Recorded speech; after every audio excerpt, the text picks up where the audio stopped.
2016. This public hearing is being held pursuant to the Local Government Act to consider Parkland Phase 3 zoning amendment bylaw number 1065-38/2016. Anyone present who believes their interest is affected by the proposed bylaw will be given an opportunity to be heard on the matters contained in the proposed bylaw, or to present written submissions to the corporate officer at the end of the table here. Members of council may wish to ask questions at this hearing. The function of council is to listen to the views of the public and not to debate the merits of the proposed bylaw. All written submissions, together with any oral presentations made at this hearing, will be given full consideration and will be retained by the corporate officer for review by council. We cannot receive any further submissions or presentations in relation to this bylaw once the public hearing is concluded. So at this point, I will ask the Director of Planning to introduce the proposed Parkland Phase 3 zoning.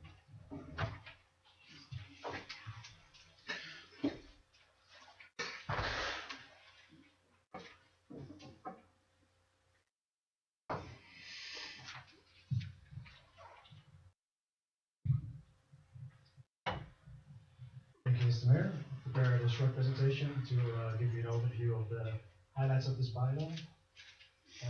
It's a rezoning application for Parkland Phase 3.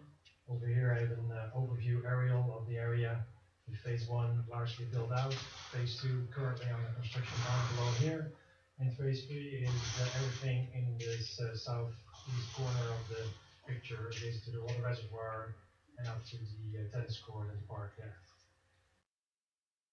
In the zoning bylaw, this area is currently zoned single family and two family residential, and it's going to be rezoned to zones similar to the other ones in place in the adjacent area, mainly RC, which is our cottage lot zoning for small lots, and one parcel will remain R3 to allow for a duplex, and there is a section of PRO, which is our Parks and Recreation and Open Space zone, and that zone, that area is specifically meant as green space, and it will also house a stormwater pond. As part of the rezoning, these are three items that have been discussed and are proposed as part of this rezoning application as affordable housing contributions and community amenities. For the two affordable units that would be required for this subdivision and rezoning, in lieu of providing those two units in the subdivision, an affordable housing contribution of $60,000 is being proposed.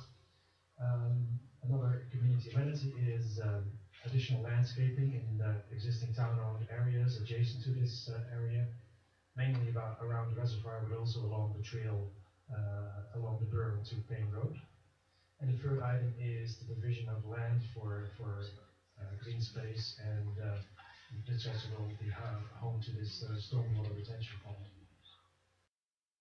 The landscaping, there's also a parallel process for a development permit application, and in that permit the landscaping is covered through a landscaping plan. Over here you can see a tentative shape for this stormwater retention pond, and the area around it will be vegetated with shrubs and trees, and it will also be accessible for the public. So it won't be a fenced stormwater detention pond so much, but it will look like a natural feature. There's also a proposed road closure area, albeit very tiny. Initially there was a bigger area, but the process that was updated. Right now the only area that remains to be closed, that will happen if the zoning would be approved. It would happen through a separate process afterwards, a road closure bylaw process. But this is the section involved here, this little triangle. So it's just a tiny area of approximately 10 square meters, 100 square feet. It would be requested to create a better lot layout in that area. The existing road over here stays in place. So that summarizes the zoning bylaw, and I'll have a couple more things to say, but I'll move over to another response.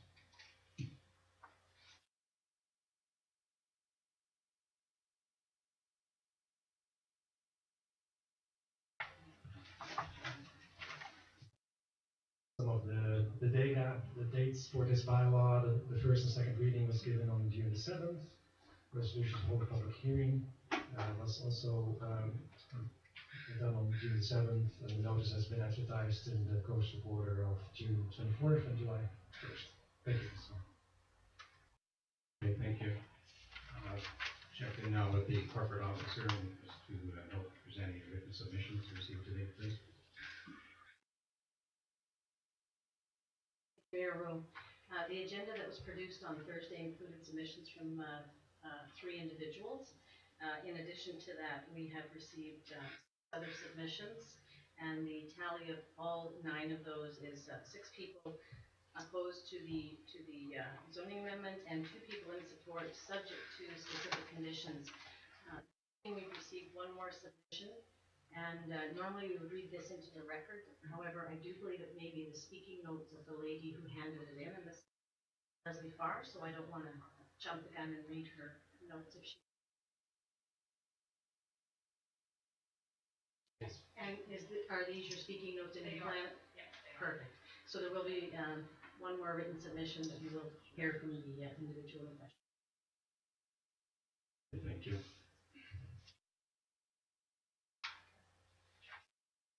Okay, so at this point, we will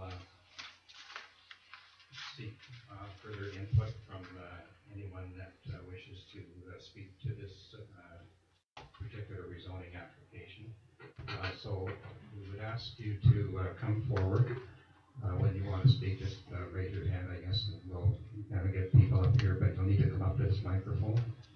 And is there a seat there as well, for people? Okay. And then you can make your comments that you want to share with council with respect to this. So is there anyone here that wishes to speak first? So there's one there, so if you would come forward then, please. And state your name and place of residence, please.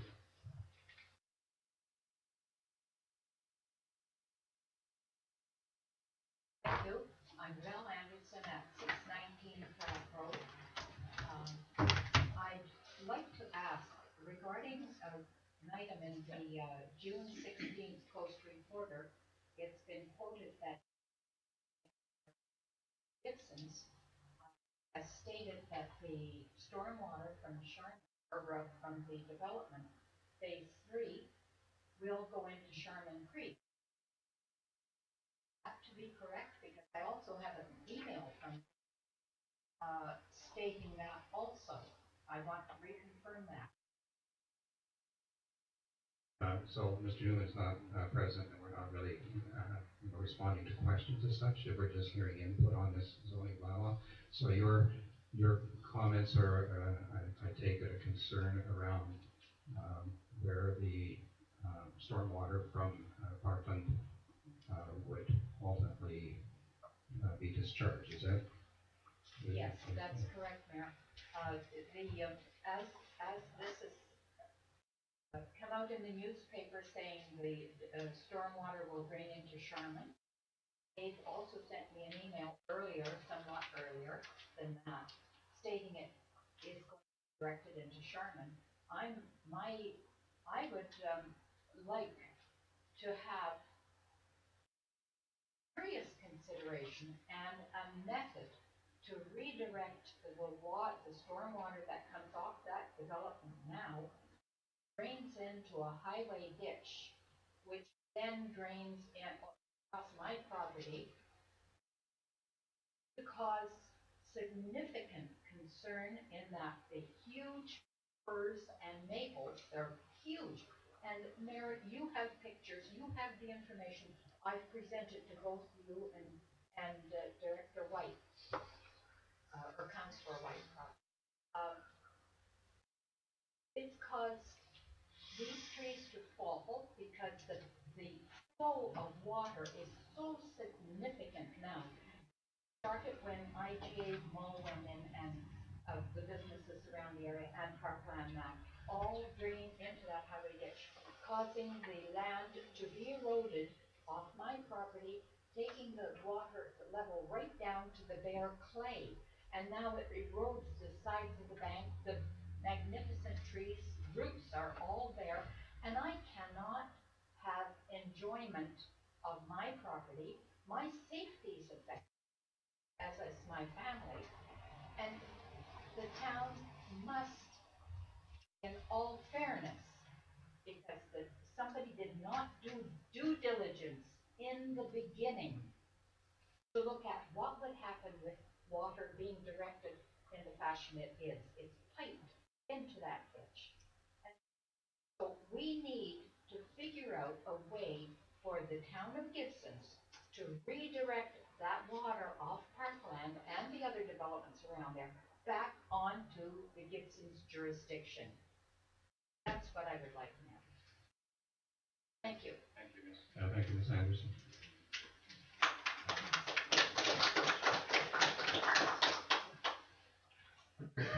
Is there anyone else that wishes to speak to this? If not, the lady at the back, if you would just come forward, please.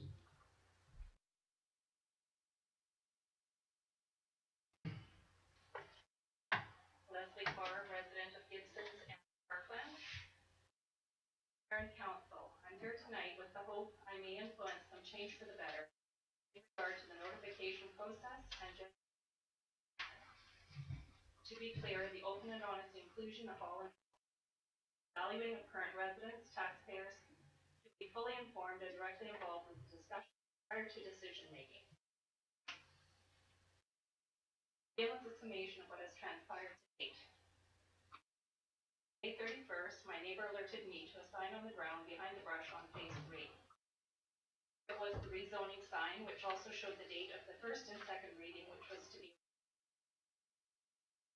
He also pointed out the plans indicated the road between my home and the phase 3 property was being changed. Here, the sidewalk meridian and half the road would be gone, changing from 20-meter road to an 8-meter lane. This rezoning would allow for 11 homes instead of the original 6, and the green space walking trail across from us would be gone.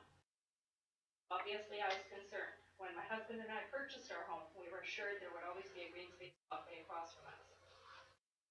Further, my neighbor had been conversing with construction workers, suggesting the sign be put up somewhere whereby all residents could see it. A group of neighbors were standing on the corner discussing when the assistant city planner and bylaws officer showed up. The assistant planner was adamant we were reading the plans wrong and asked did we even know how to read the plans. The bylaw officer kept saying trust the process. The bylaw officer also took my neighbor's name and address, turning to the workers saying, if there's any damage to that sign, let me know.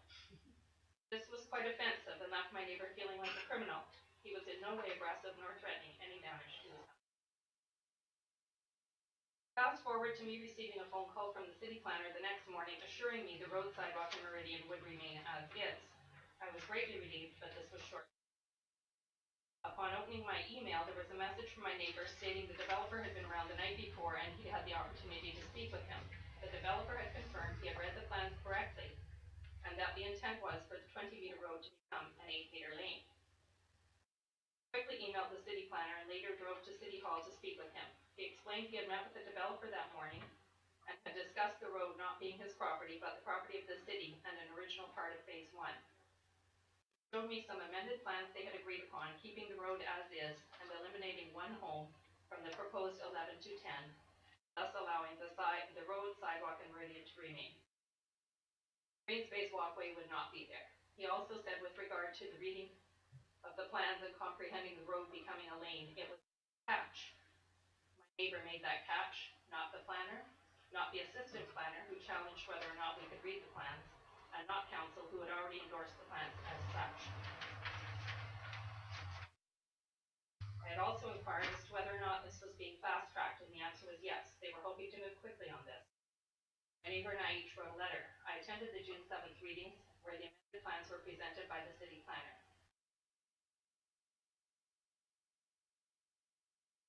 I read on the Town of Gibson's website in regard to public hearings. It is important to note and understand that council has not made up its mind on the issue. The statement feels a little disingenuous given the facts of everything that has happened to date. Finding the hearing notice that affected Parkland last year in the pet column of the paper, another good catch.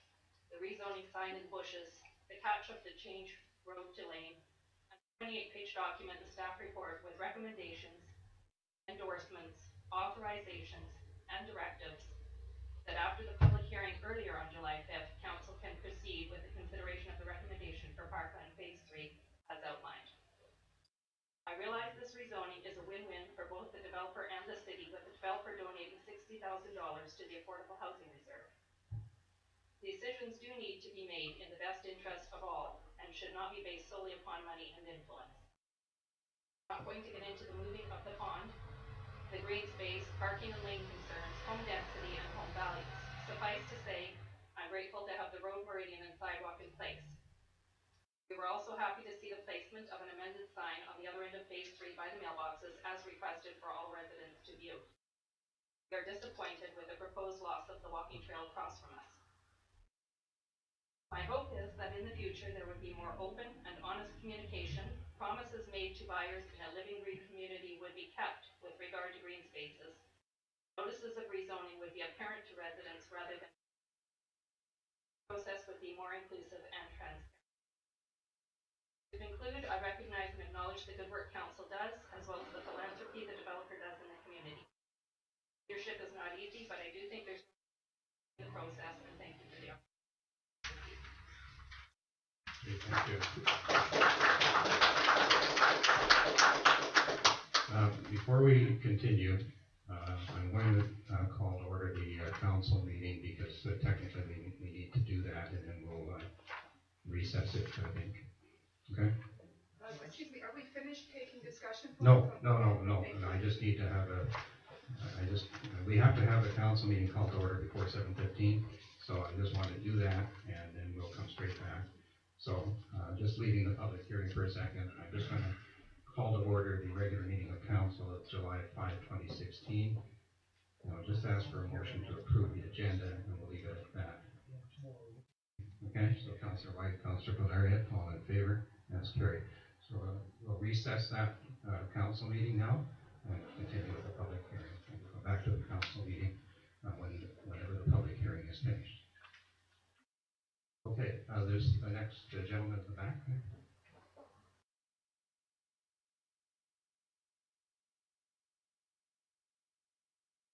Here, Council. My name is Darrell Osman. I live at 760 Wright Road in Gibsons Green Community, Parkland. A community that has been promoted from the very start as being living green, and which still shows that at the entrance of our wonderful group of homes. In the summer of 2012, we saw the development state starting to take shape. We read all about the geothermal and the green spaces proposed with the 3 phases that were in place at that time, and fell in love with the subdivision's green concept, and of course our current home at 760 Wright Road. One of the most important things to us when we purchased was the planned green space walkway across from us, which showed on plans to run through Payne Road, right from Payne Road through to the very back of the development. It was of note that the town of Gibsons won a 2009 Community Energy and Climate Action Award for this development's geothermal and green energy planning. I have several concerns about the recent Phase 3 rezoning application requested by Road Developments. Number 1, even up to March 2015, and I have attached an image to this submission. The image was taken from a March 15th Gibson Council meeting. The green walkway, which had been shown from the beginning of planning that ran between Wright Road and past Cooper Lane, was still shown on the city developer plans. Then it was removed to allow one additional lot in the original hurriedly pushed through Phase 3 plans. If not for the quick eye of one of the Parkland residents, this would have meant a massive decrease in the original Phase 1 road from 20 meters to 8 meters, runs next to our home, which would have meant where originally since 2011 or even earlier was the planned continuation of the green space walkway starting at the other side of the Wright Road. Thankfully, the change in the road has now been halted due to a resident noticing this huge mistake, which was being railroaded through council in combined first and second readings on the 7th of June. How could this massive error been overlooked by so many of your planning department staff and yet be overtly obvious to a retired engineer? Point 2, with the current plans of Phase 2 and the proposed plans of Phase 3, how are the city and developer planning for the requirements or needs of current and future homeowners, now another 42 dwellings, and their vehicles, which could potentially number 58 to 80 vehicles, in and around these two new phases for parking and street access. For example, already the Muse owners are experiencing parking and access problems, as noted speaking with current residents. As well, the town's garbage truck has had difficulty several times in the past couple of years with maneuvering the corner from Cooper Lane, back behind our house, onto Wright Road in front of the Muse due to parking of cars on only one side of the street. With the current lanes being only 8 meters wide and the roads being 20 meters wide, it is obvious that there will be no lane parking, and street road parking will, or should, be limited to only one side. There are pull-off parking spots along Woodsworth and Wright, and one currently in place on the new Goddard Road. But when residents host a birthday party, a get-together, a gathering, a barbecue, or such, where are the guests going to park? Obviously, Payne Road has no parking along its sides, and with little to no parking for anything other than residents' driveways, which again are limited in space and size. What is being done to accommodate guest and visitor parking? At times, there has been cars parked on both sides of Woodsworth and Wright Roads in spots, and that did not have, in places that did not have a pull-off parking area. And residents and guests needed to carefully zigzag and thread the needle with their vehicles to get through. Any emergency evacuation or major fire could be hampered severely by the lack of ease of access. I do understand the need for progress, for additional new tax bases, and for developers, builders to create income and have their businesses grow and succeed. What I can't comprehend is how towns such as Gibsons can forego the rights, privileges, and concerns of their tax-paying citizens just for a few bucks. Is the town council working for their citizens or for land developers whose main concern is profits? Thank you.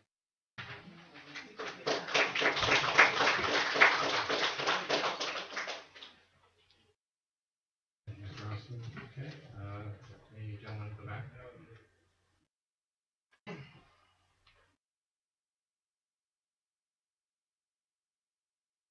Well, my name is David Hayward at Teresi Lane, and I will be referring to some pictures that I sent to everyone. You've got the pictures. First of all, I would like to speak to the point of what's actually happening here is that it doesn't show up in the prints, and Andrew Durrell didn't talk about it at the beginning, is the developer wanted to take originally 8 meters of the road right through and a 12-meter green space, and that would give them 1,500 square meters, which is about 5 lots. And that's green space and road, so extra stuff. That green space, if you look at all the pictures, picture 1, picture 2, any pictures, it shows the green space going from Payne Road right through to Park Road in our part, and then the other part, and it goes with the town's planning thing of having walkways through the subdivision, of all subdivisions in the town. So developer wants to take that away so he can build more houses, and probably at today's value, it's quite a bit of money. The big thing that comes in here is stormwater management. That's what basically this whole thing's about. That's why he wants to rezone. Didn't want to rezone anything else, but in the stormwater management, he loses some property. But I've got some quotes here. I communicated back and forth with Andrew Burrow, and he talked to the town planner. So I've got some quotes from them. And according to the bylaws, the developer needed to provide a stormwater management solution to build the subdivision in the beginning. This is back in 2007. In 2007, he had to come up, the developer, to develop the subdivision, had to come up with stormwater management. One of the options was a pipe option, and a permanent engineered solution would convey water flows from east to North Road and down the ocean. That's going through the woods, across the middle of the playing field, past the RCMP, through the middle of the schoolyards, down, coming out on North Road where the power plant is, and going down the thing. So the estimated cost of the infrastructure was $4 million. And another quote, the pipe is needed early in the process, so 2007, they would have had to put the pipe in if they decided to.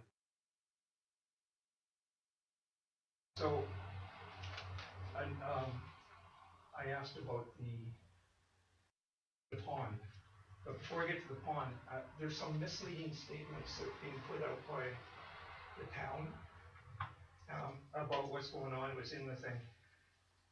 And I read the statements that I got, and it said a permanent engineer solution, and then it said estimated cost, then it says the pipe is needed early in the, and then it says one of the landowners would need to construct this. Well, all of this was decided in 2007, but the way that it was in the press and presented to the council at the council meeting on June 5th, or June 7th, was as if it was about parklands. All these statements are not about parklands. They're about something in the future. It says the version would be needed constructed in entirety as soon as the first development in the Upper Gibsons is needed. That was presented to the council like that. And it says there's a number of property owners in Upper Gibsons, and unlikely that anyone would be able to front the $4 million cost. So it's presented to the council as if this is part of this redevelopment, but it's not. Something that happened back in 2007. It's sort of a smokescreen they're giving you. It says it's unlikely, highly unlikely that the town would be able to collect adequate drainage DCCs to construct this diversion ahead of development. But it's already decided, and it was decided back in 2007 that a pond. So the pond was a proposed solution, this is a quote from the town, proposed solution for stormwater management that met with the town's approval. So back in 2007, rather than pay the $4 million for the pipeline, the developer decided to put the pond in. And so I asked who determined the location of the pond. And the location was on private property and was proposed by the developer and his engineer. So there's been talk from the planner and the here about moving of the pond and doing a whole bunch of stuff. But back in 2007, the developer decided the best place to put the pond for him. As it turns out, they made a mistake. They didn't put it in the right spot. So all the talk about moving the pond and everything is 100% the developer's responsibility. He decided it.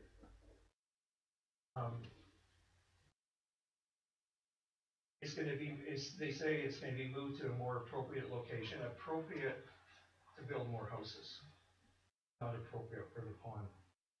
And they've taken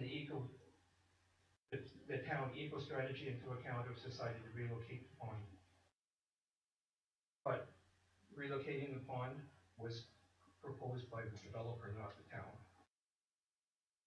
And going back to, I did a whole bunch of research on it, and the integrated stormwater management plan of 2010 that the town put out. I looked at this, it's 143 pages. This is what they use for a base. I went through this thing upside down and backwards. On the projects, the DCC projects in 2007, there's nothing about a pipeline to the ocean. But somehow in the paper that that was at that meeting, look at the newspaper, it's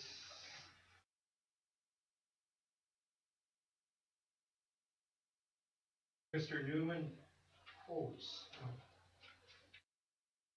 here's my newspaper.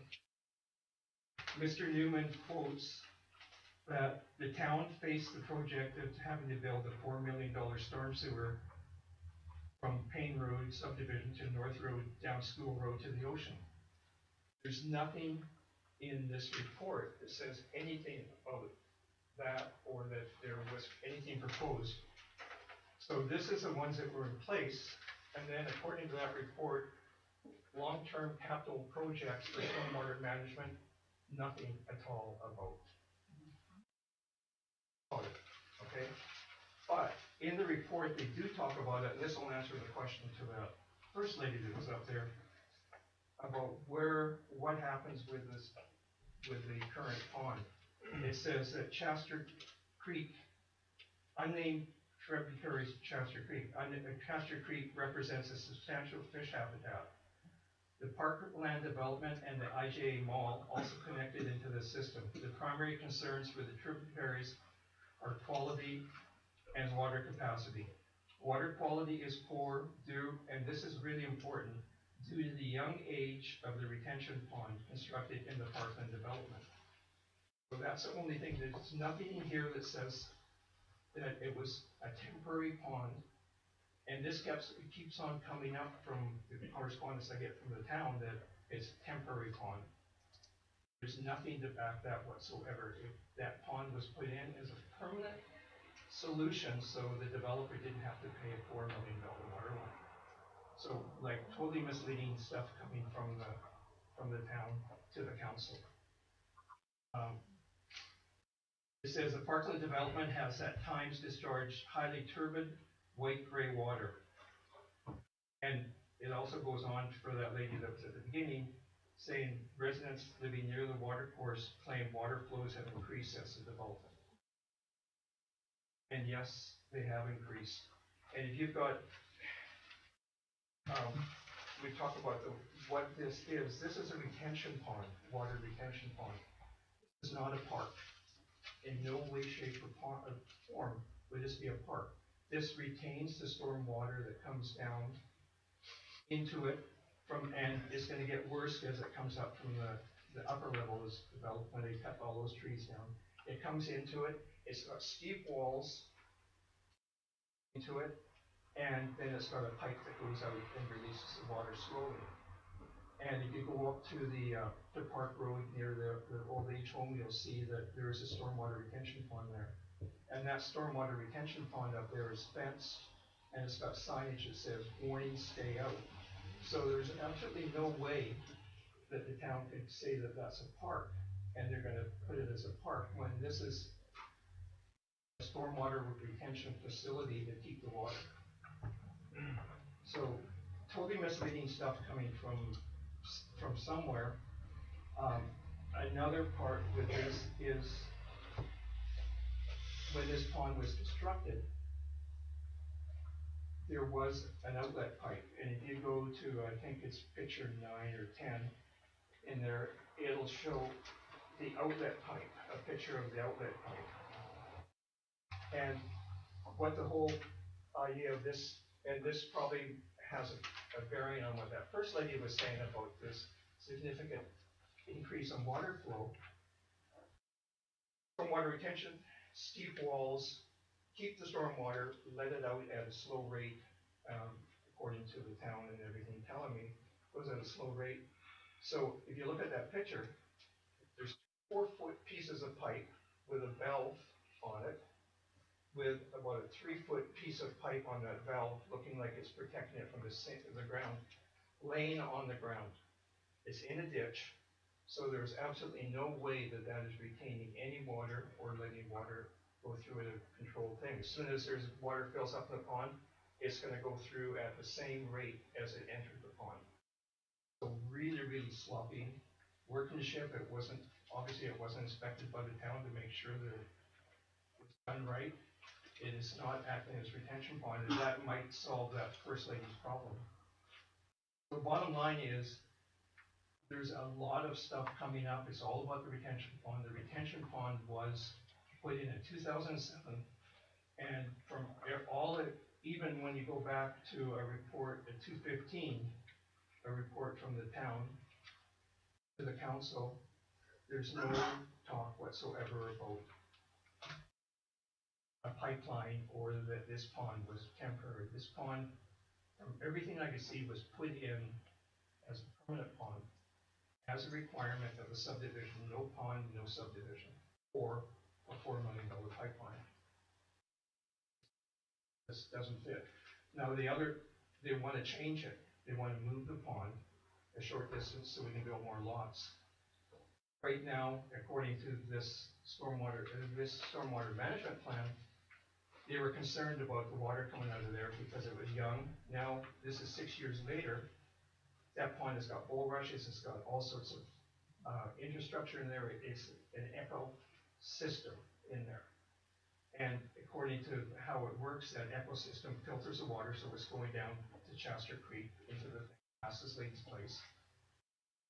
Nice and filtered. If he digs that up and moves it, there goes the ecosystem, and there's nothing from the town planner or the engineering department that there's been any ecological surveys done to make sure that this can be done. It's going into a fish creek. This is not just going into the ocean, it's going into a fish creek. So there is nothing in there. That has to be done. You cannot just dig this up and put another one in. I believe that Leslie mentioned that to Mr. Newman, and he said, oh yeah, 5 to 7 years it will be back to an ecosystem. That's 5 to 7 years of bad water going into the system. So take into account that information that was in the paper, information of that was misleading because it's not talking about parklands, it's not talking about this. It's that pond will not be a park. So I don't think any of the residents would be willing to trade our green space walkway between Payne Road and Park Road for a stormwater retention pond that's fenced and got signage that says danger, keep out. It's not there. So please take all of that into account and revisit everything that's been there. I don't think that, I think this has to be held, reworked, and come back with something that doesn't change the ecosystem, doesn't get rid of our green space.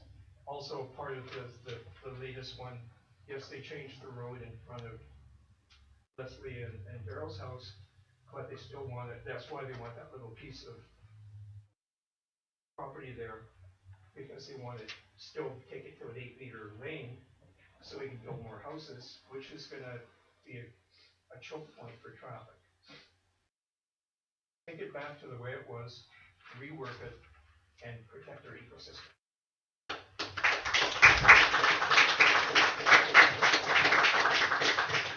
Thank you, Mr. Haley.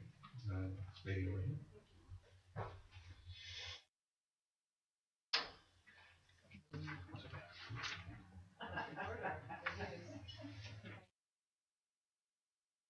Glad to be here this evening. Thank you for having this forum. My name is Mary Catherine Anderson. I'm resident at 690 Road, which I believe is the first residentially zoned lot south of the highway in Payne. So essentially, I'm right at the extension of Payne. I'm also here to speak on my mother's concern about the storm water runoff. I wanted to clarify something and how it's affecting our property. Quite simply, their physical property is being eroded meter per meter. To put a dollar sign on it, I can tell you that a mature black walnut tree estimated at $20,000 is about to come down. And that is because the creek, which is very small, I visited on and off for 20 years, so I've had a bird's eye view of their property. The creek, even during this drought era on the coast, keeps widening. The water keeps being engorged, and this little gorge is cutting out root systems. And it is putting in jeopardy harvestable resources that are on their property. Regardless whose responsibility it is around stormwater and infrastructure, whether it be the town, the SCRD, IGA, parklands, I feel that's everybody's here's job to look at. I do know that there's a precedent set during the IGA era where someone was fined considerable amount of money for dumping paint into the stormwater system. I believe that the further development of parklands, because of this engorgement that's happened over the past 2 years, it's clear that every piece of development is impacting the situation more gravely. Thank you to the gentleman who just spoke so intelligently about this. The other thing that's happened with our property is that I believe, and I believe my mother has documentation for this, she was made a formal offer by one of the department heads to pay to have riffraff put in. I don't know what riffraff is. I do know it costs money, especially in order to put riffraff in around where our creek is located, you'd have to come in from the highway. You'd have to go in through that little complex on the highway where the rentals are or the storage area. So offering to put in riffraff is no small price tag, and I view that as formal acknowledgement that there is an issue here.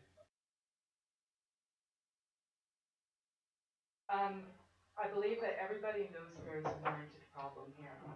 Whose jurisdiction? Is it my jurisdiction to do the due diligence on somebody else's actions? If it comes to that, wow, it's going to be a long proceeding. So I really hope that we can all work together to find a remedy. I don't have much else to say. I don't have any questions other than I do have a couple questions about point of order at this proceeding.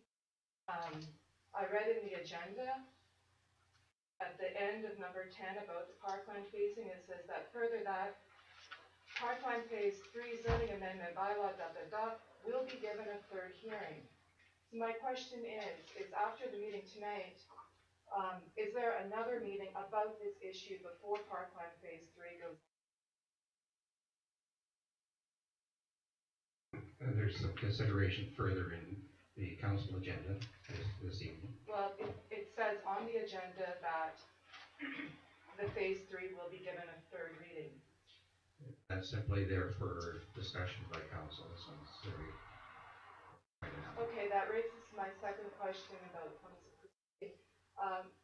It would be great if we can do stuff here. Is there a process you have in place for filing proposals to injunctions? Sorry, what do you mean by proposals? Well, I would like us to take action to halt the forward progress of phase 3 until these issues are dealt with. I mean, I've been living in a different country for the past decade, so I don't know how your timelines go. Where I was, it would happen as fast as 30 days. Why can't we have a proper engineering and ecological proposal put forward to address before phase 3 continues?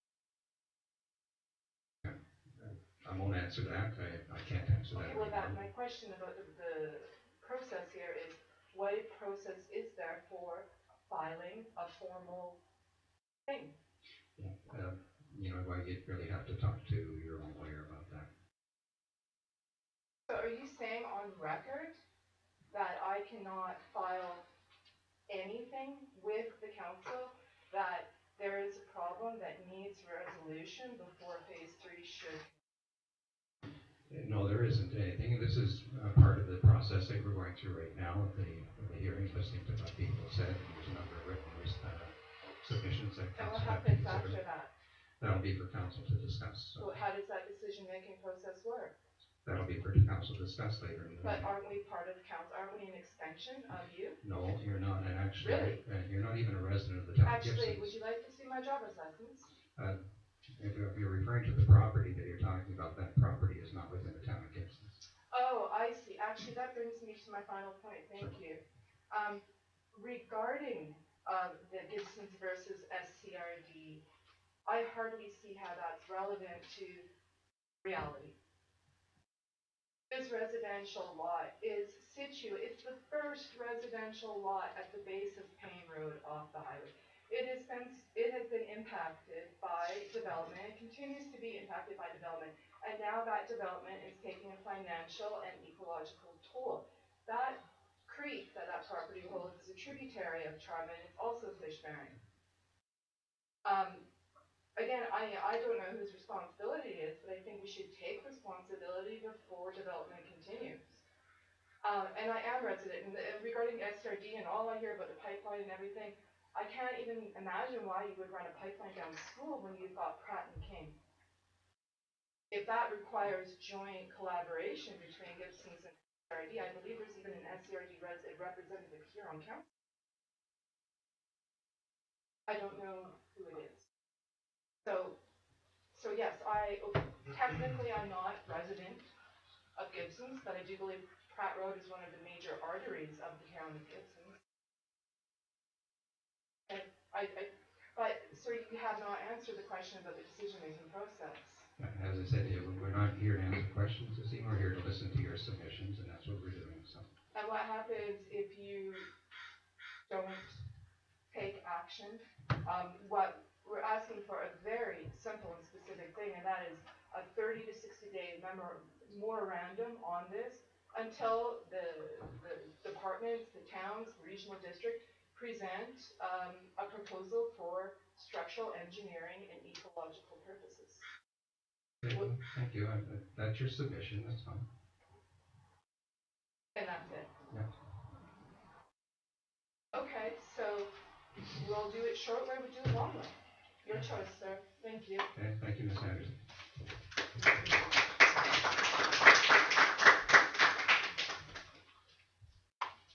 Okay, there's another gentleman there.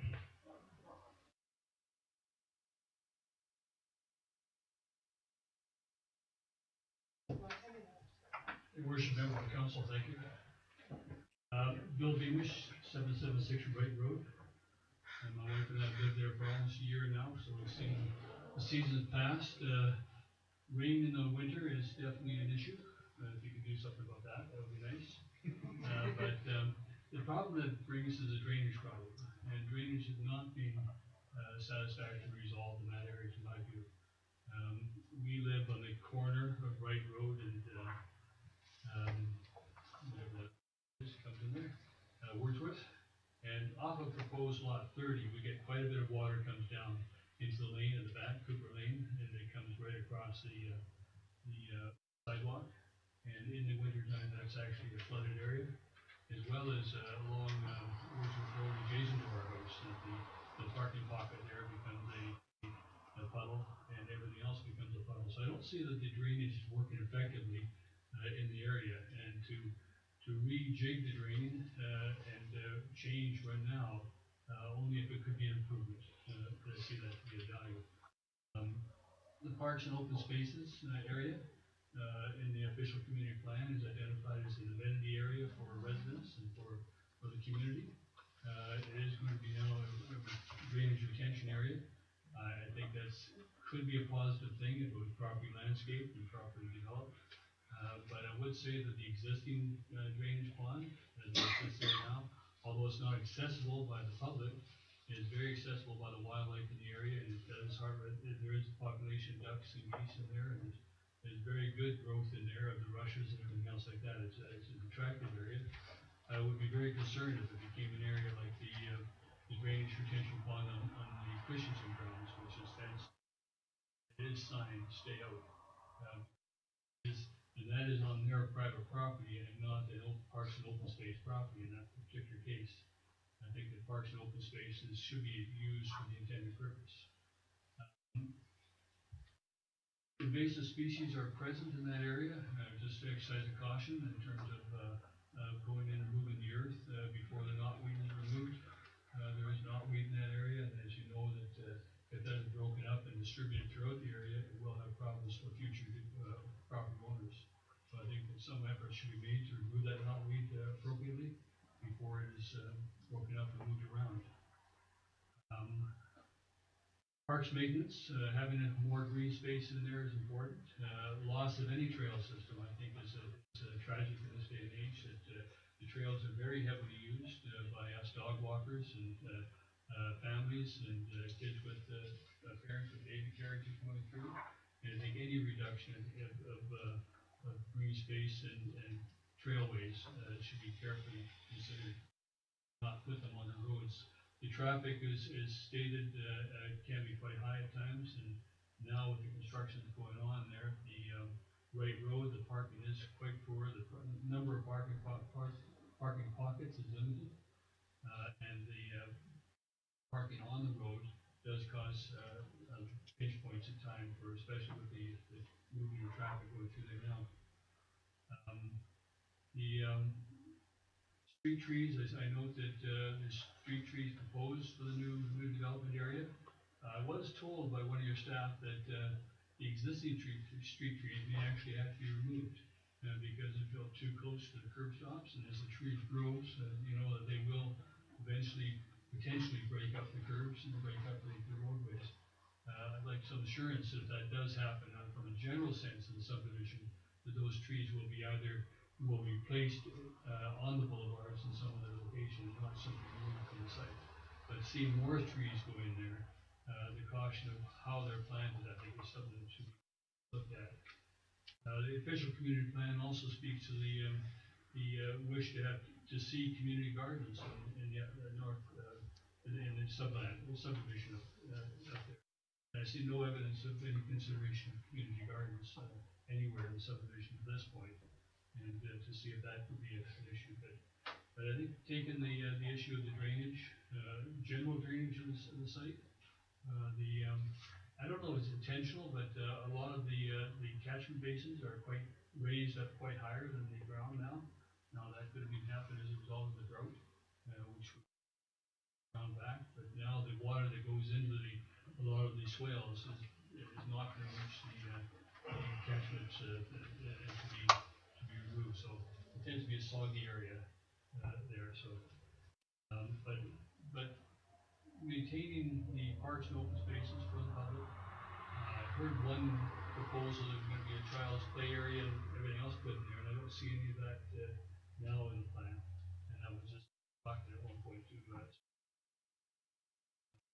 and then ensuring that if anything can be done to retain the existing pond, and as it is, because it is a very well established eco area. There's no doubt about that. So that's all I have to say. We enjoy it up there very much. We enjoy the proximity to town. We enjoy the ability to walk through town and to leave our car at home. That's been a great fit. Thank you very much.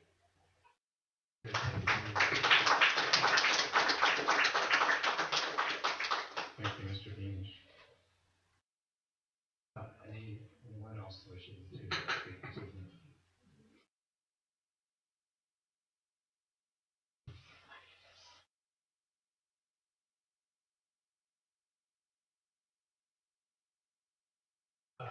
Good evening, Blaine Hagedorn, the developer of Parkland. All the land in Upper Gibsons came out of the ALR, the Agricultural Land Reserve, in 2002. It took 7 years to develop the Upper Gibsons neighborhood plan. There's engineers, there's public sessions, UBC Small Towns Initiatives were the original makers of the plan. The plan was based on smart growth principles, wherein automobiles are tolerated, not has to be shown up. In short, it took 7 years to arrive at a subdivision plan. I can assure you that if we had to build a big pipe to the ocean and pay for it totally by Parkland, there wouldn't be anything there now, to this day. The people living in Parkland wouldn't be here. I'm way off track here because I'm absolutely amazed at the amount of mistruths that have been spoken here this evening. This thing was well engineered. The town hired engineers. We hired engineers. It was all in agreement. I can tell you from day one, the pond was meant to be temporary. There was supposed to be a pipe system that would do it. I can tell you now that stormwater from Parkland is orificed into the creek, so there is no large flows from Parkland. That's why there's a storage pond there. There are no large flows from Parkland that go into that creek.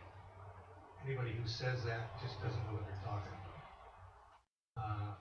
In short, I'm carrying on too long here. I'd like to acknowledge the good work that the planning department and the engineering department does in Gibsons to deal with complaints from everybody in town and with the general public, and handle it quite well, I feel, is excellent. Our intention when if we get approval to build phase 3 of Parkland, and by the way, There was 27 lots in the original plan for parkland. On that particular site, we're now down to 23. Because of the changeover, the green space is originally by law is only required to be 5%. We gave 17% right off the top for that, and by today's values, there's $1,140,000. We built the pumping station that services the whole town at a cost of $750,000. We paid the town's share when that thing went in. We have not made any money in Parkland. We are only recovering capital. So our intention then is, if it goes through, is that we would not disrupt current residents in Parkland. We would service the property from the south. We cut a hole in the berm and go through Barry Reeves' property, the Gibsons building supply property, and out on that we can use that road and therefore not inconvenience anybody in Parkland at this point, or at least minimize problems in Parkland. In short, again, I would like to thank the planning and the engineering department for the good work that they do, and trust that this all gets worked out in the end. And I would advise you to check with the town engineer and engineers that have been hired over the years to misspell these mistruths that have been spoken here tonight. Thanks very much. Mr. Hagadar, just before you leave, I just want to clarify what you said about servicing to the south through the berm. What were you referring to there? Cut a hole in the berm. Yes. And go through the TBS property that's back there. And that's to do what? Sorry. To remove debris and service the property. Oh. Right. During the development stage. Yes. So During I development see. stage. Okay.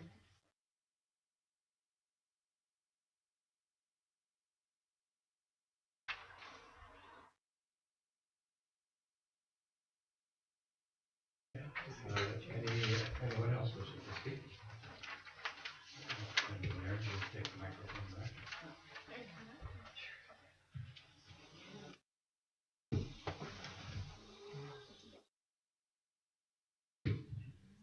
Hi, my name is Mandy Drope. I live on Jersey Lane in Parkland. And I've listened to everything that's going on today, and I'm not sure about everything. What's the complete truth and what's not. But I am wondering if there is a loss of if there was any possibility that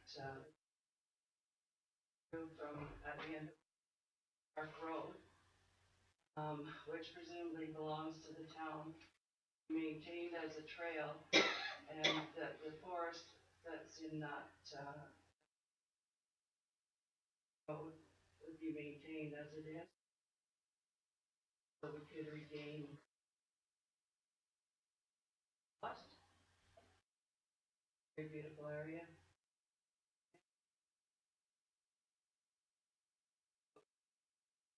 Gibson's losing its character in terms of, small town seaside. Well, Parkland is a green community. A lot of us believe in it and has to offer.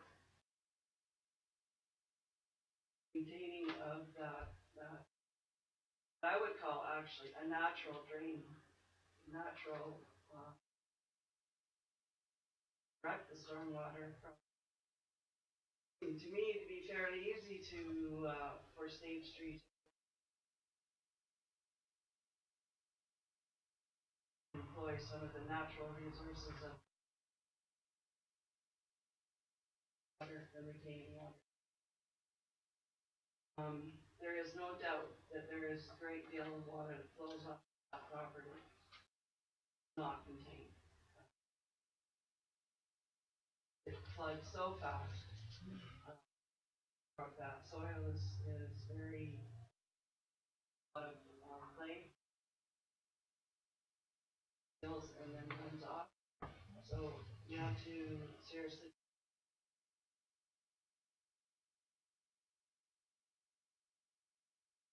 What should be directed, how it should be built.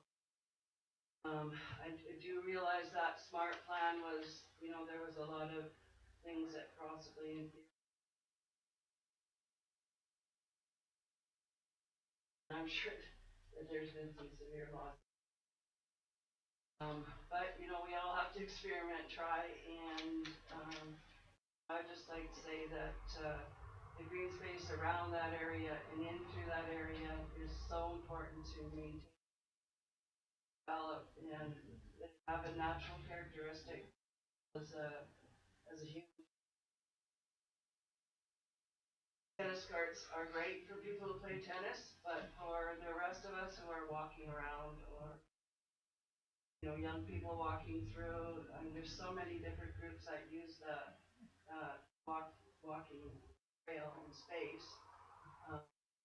Things like a few benches maybe would be nice. You know, a set of has to be super complicated. Add to it. I am a little bit concerned about their talking about cutting into the berm and access through there, and that will limit disruptions because the number of times that the trail along Payne has been cut and dug up and replaced, dug up and replaced, it's like 6. And that made the trail, which was quite firm and easy to travel on, not so firm anymore, and not so pretty because they widened. I mean, it went from gravel that was sort of double the width of my chair to something that, you know, great big gravel truck can drive down. So you have to understand that every time you dig something up or change things, it does affect everyone. If it would be possible, is it possible? Or is there a process that we could go to taking the idea of not paving Woodsworth right through? It would be, it's about, not very long. What are you talking about, Woodsworth? If you turn into the subdivision and you go right to the very end where the tennis courts are, yeah. That trail, it starts there and it goes through. You'll come onto Park right at the end of Brothers Park, playing fields, and the tennis or the community center and everything is right there. It's really people both in the park. Townhouses along Park Road are frequent visitors to walkway systems. Can you just remind me, the town just has a right of easement over that area, I think, is that correct? Through you, Mr. Mayor, so that current trail is over road education and narrow road education. It's the first part of the road education that we would eventually receive from the neighbor next door. Woodsworth is part of our road network. It's one of our main thoroughfares for the Upper Gibsons neighborhood area. So without changing the road network plan for that area, we couldn't do without. It's very important connection, but it's going to be in the long-term future though, because at this point, that particular property is not looking at development. But it could possibly be changed. Anything can be changed. Okay, exactly. Thank you. All right, thank you very much.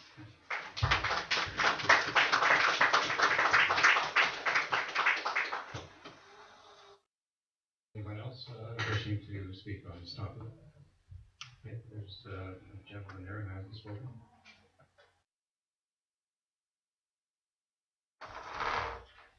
Hi.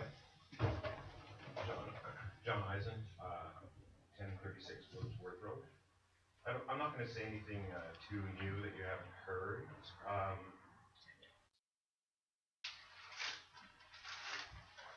Pardon me? I would just like to have my voice on record. But we bought into Parkland in 2012. I have a young family. We love it there. It's convenient. It's great. But the thing when Blaine just said, we didn't buy into the history of everything that was done. I bought a house that I could afford with my family. So I bought it for my children, and that was it. Geothermal, it felt like a great neighborhood, and it has been a great neighborhood. What I don't understand is, with such a serious investment, young family, one income, how what we bought into then can simply be amended. So how far can it be amended? How easily can all these changes be made in taking this green space, which there isn't a lot in Parkland, where my kids would be able to play in the future. If it does get the retention pond gets changed and it is not safe, like my kids don't play around that current retention pond, then are we simply losing what we bought into? So we pay a certain amount of money for something, and then it slowly gets changed over time, and that is because of business. So I'm grateful for the subdivision and what's come before, although I did not buy into it and study it. What I paid for was the plans that we saw, and now that's changing. So I don't feel as though, as part of the investment, that seems to. Thank you.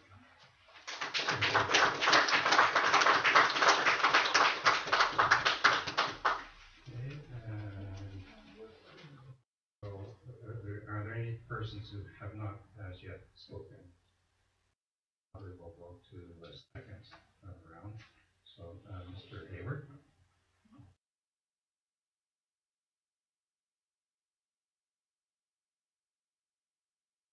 I'd just like to speak to what Mr. Hagedorn was saying, was doing misleading statements to the council. All of my statements that I made were from, the council has got all the copies. These questions I asked the staff, and that I got from the paper, and that I got from reports.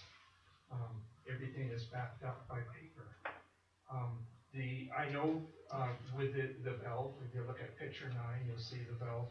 There's supposed to be, and I'm sure Mr. Hagedorn isn't aware, but there is a valve so the water can go out slowly. That valve, if you look at picture 9, is in, but they did not put soil around it to retain it, so to make that pipe a usable pipe so the water. So he's probably not aware of it. I walked around the whole site, checked everything, and I was amazed when I saw that picture. So he's probably not aware of that. And when he's talking about that we're not going to be disturbed by the building process, a year ago when Mr. Hagedorn came to do phase 2, same thing came up. The question was asked by the council, I believe, how the impact would be on existing residents, and Mr. Hagedorn said it'd be minimal. What they were going to do was come in off by the cement plant, and they did. They removed the rocks. The first trucks and all the equipment and all this stuff went off that way. Eventually, they didn't build a proper road in, and eventually the trucks couldn't get in that way without building a proper road. And for the past year, we've had massive amount of trucks up and down all our roads. So he said last year that we'd have minimal impact, that it would come off through the berm. They did cut the end. That never happened. So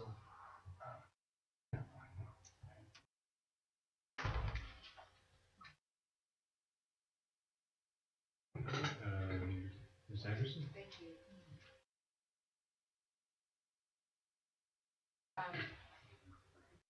Following up on the gentleman in regard to, sorry, I don't know his name, the property developer, comment about mistruths and that there's no large flows into the creeks.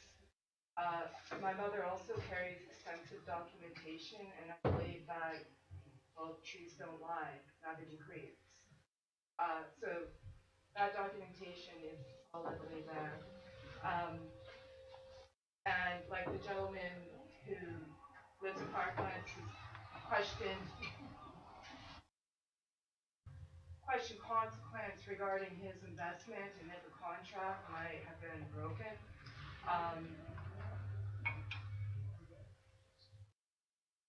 I also am a recent resident to the area and cannot speak to prior events here, so I do find myself walking into phase, which is frightening to me because it feels like it's the end of public discourse on this, probably prompted my comments. Maybe if it's possible to have it formally noted in the minutes that, and I don't even know what the word for it is, complaint, issue, that there's a resident has an issue that needs addressing by the town before further development initiatives. Thank you. Thank you, Ms. Anderson. Is anybody else wishing to speak?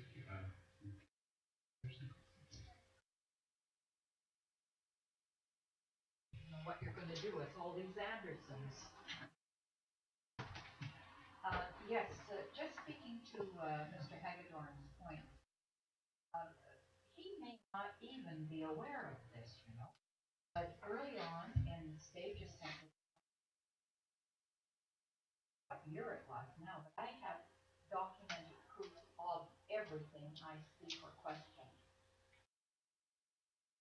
There was, matter of fact, Norma was here,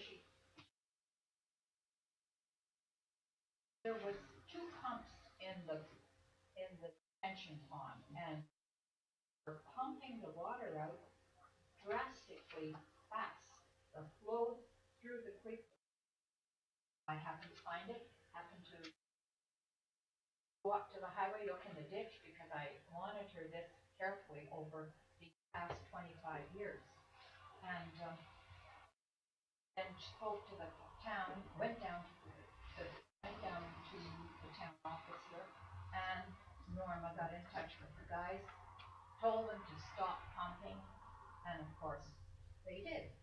But you know, this is something that happened. And the flow of water was astronomical. And but to remember too, that not only is this storm water that's going into that system, but the reservoir, last year, I don't know how many times it had been pumped out, but one time you had a health issue, if you recall. And that reservoir was pumped out, it went into the retaining pond, which then again flowed through the property, causing me anxious moments because there was excessive water when there shouldn't have been any water. It's craziness. And I find out that possibly, twice a year that's going to be pumped out? I'm not sure. Number of times.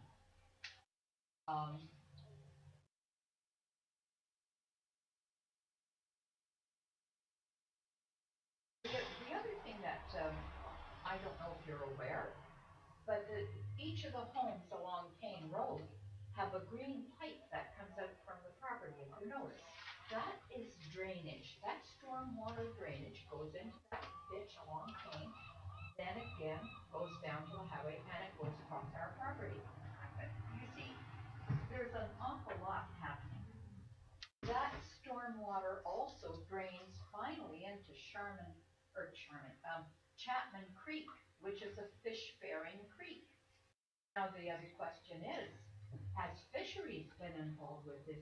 Because over the years, I have written, God only knows how many emails, how many times I've come down in person and spoke to paint in the creek, finding it coming from somebody up in IGA Mall doing a job up there, and the creek full of muck, brown like chocolate brown at times, sometimes milky white. I used to think it was coming, some of their drainage would come down through that system. So you see, that is another concern, the fish in Chapman Creek. And was that ever considered in this process in the beginning? Because I'm sure if it were, the fisheries, knowing of all the contaminants that are flushed off into the highway ditch from wherever, you see all the development there, all those businesses along that area of the highway, along with IGA, along with the parklands and whatever, all flow down into the highway ditch, again into this little creek that goes into Chapman. And I really tell you, folks, that due diligence in a property transaction may refer to an assessment made to discover and evaluate any environmental liability that could impact the future of a property. And I say to you that whoever the engineers were in the beginning of all this development, starting with IGA, they did not do due diligence to the properties further on. So I leave that with you. Thank you. Thank you. Okay, is there anyone else that wishes to speak to this matter?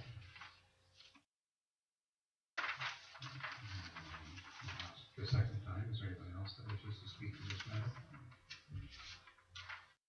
And for a third and final time, is there anyone else that wishes to speak? Yeah, there's a lady there.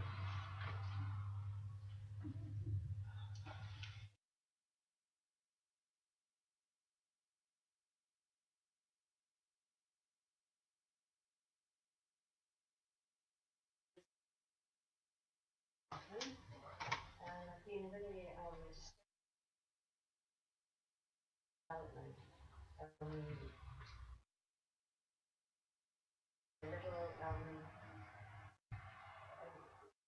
A little due respect to others, different roof lines, very tall and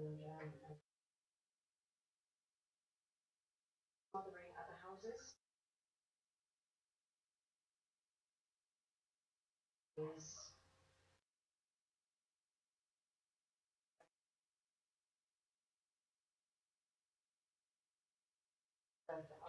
onto Wright Road, creating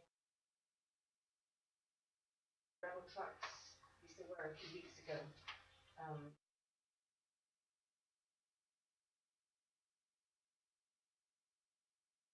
back now.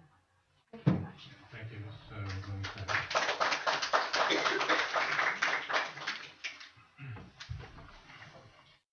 Anyone else wishing to speak? And the second time, is there anyone else that wishes to say anything further on this topic? This will be the third and last time. Anyone else wishing to speak? Okay, so seeing none, then just ask for a motion first of all to adjourn this public hearing. Councillor White, Councillor Sanjanko, all in favor, and that's carried.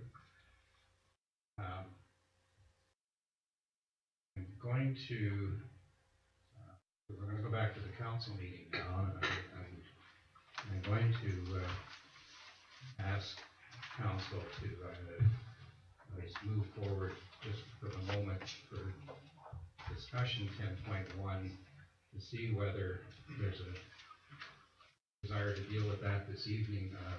I've heard a fair bit that I need to digest, plus there's some material that's been given to us here this evening. I haven't really fully read myself as of yet, so I don't want people sort of sitting around here for the rest of the evening if, in fact, we're not going to get to the point of actually just dealing with this particular amendment bylaw. So I'd just like to see where we're at on that. Councillor White? We adopted the agenda already, so it's it's on there. yeah, fresh from hearing somebody who's concerned.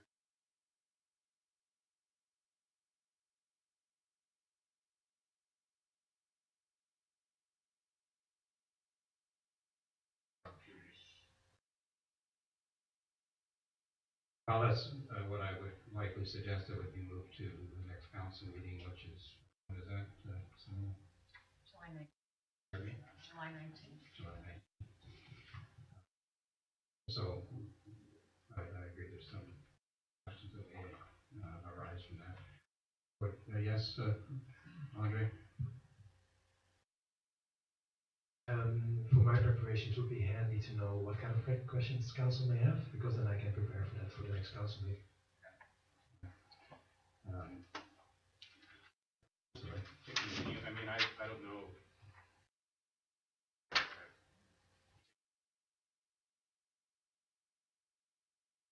Just when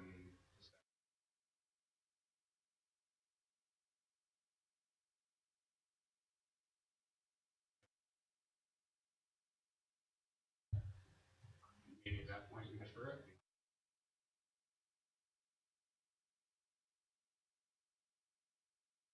Councillor I'd have to agree with Councillor White.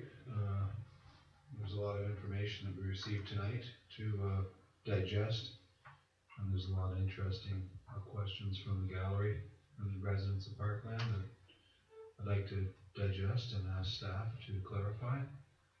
So yeah, I'd be all in favor of deferring this for sure until I'm comfortable that I can, cover all the bases. Thank you. Councillor Sanjanko? As well, I do have some clarifying questions for staff, and I promise to pass those along so that we can be as efficient as possible. I also want to thank everyone for coming. This is part of the process. So I hear your frustration and whatnot. I think you live in this element. So we're going to ask some questions, and we're going to also do our very best to find out some decision. Appreciate it. Councillor Malaria? Yeah, just indicate my support for deferring. I mean, we can't take any further input, but I think we can ask staff some questions that aren't covered in the report. And I know staff has given us a report and even indicated resolution of some of the questions. So we've got public hearing submissions from June 1st, and I think there were things solved after that. The things that have been brought up newly,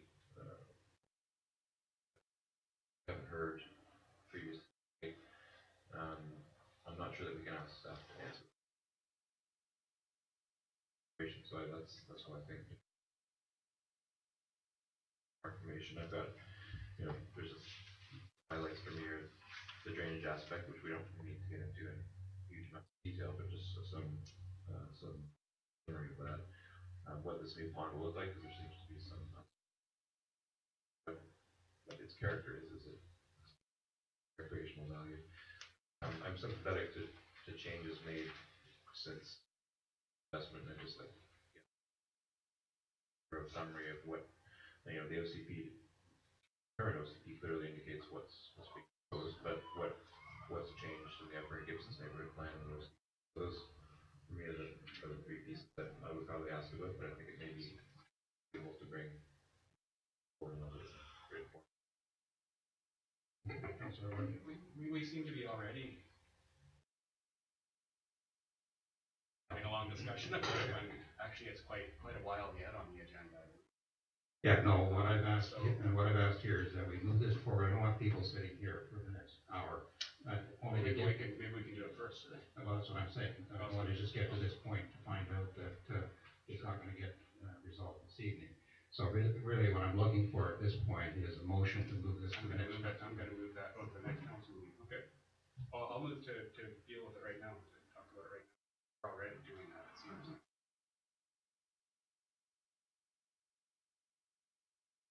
Right. If I don't get a seconder, then it fails. So that's what I prefer to do, because I'd like to, Councilor Area, bring up some questions about it.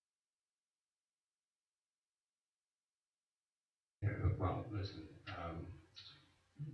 what I'm suggesting or asking of council here, so we don't keep people waiting only to find no result,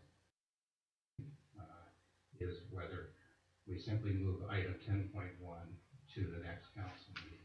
And in the meantime, staff can provide some further background with some of the points that have been raised.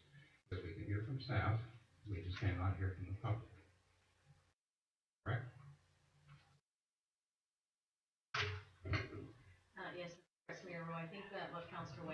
talking about is if council desires to give some direction to staff as to what kind of clarification, perhaps we could have a motion to just move this. Council, give staff that direction, defer it to July 19th with a report.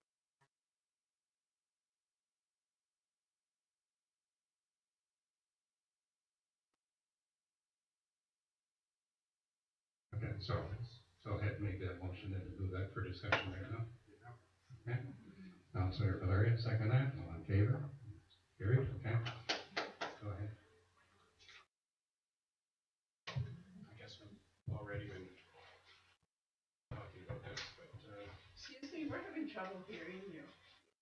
This is Okay, thank you. pertinent to us as well, and you're whispering to each other. I'll make sure we speak well into the microphone. Thank you. yes, certainly the drainage issues, and I want to better understand how it's even this development and its drainage plans work into all drainage for the area. A lot about concerns about IGA drainage, and everybody's getting blamed for drainage, but I don't see how our plan phase 3 is necessarily going to make it worse. I mean, I would hope that better. That's the plan. So I guess the overall drainage issues and plans helpful. I'm hearing conflicting issues about. I mean, I'm sure this could be closure. Of 10 square meters, or is a road being changed to a lane. Loss of green space. I think we've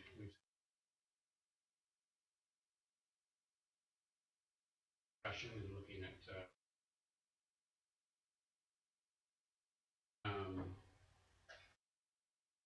and I've heard about a lot about relocating the pond, and it just seems nothing about why the new location is inadequate. So I'm assuming it's adequate, but I'd like to hear some plans about it. Also heard positive things about around it, and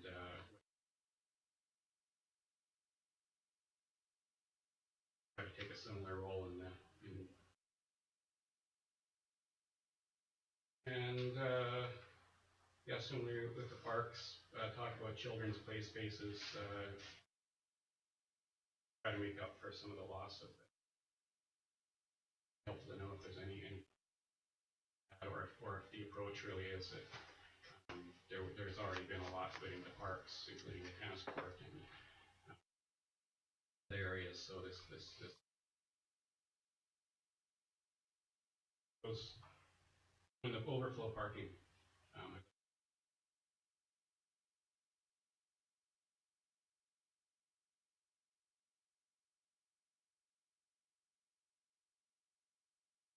For overflow parking.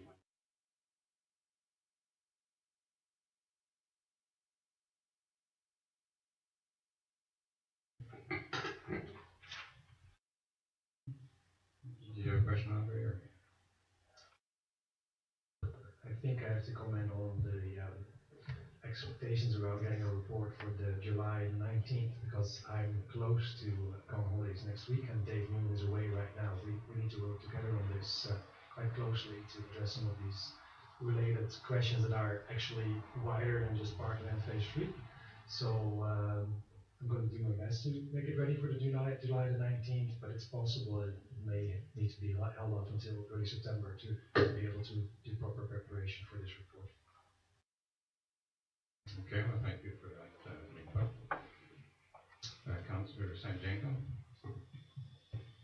Andre, I think my questions are very similar to Councillor White, but in an effort to communicate them clearly, I would need to clarify for myself exactly why we are moving the pond. I'd need to see, if there is a concern with parking, I'd need to see a parking plan, if that is a concern. we are closing trails, I would want to see what other solutions have come up with, like Councillor White mentioned, you know, the child's playground. My concern is not so much losing the green space, don't get me wrong. It's losing the transportation aspect of the trails, where you can actually go through from one area to the other, whether you're walking or you're in a wheelchair. And then a small one, but important, just confirmation of what's happening with the trees that are needing to be moved.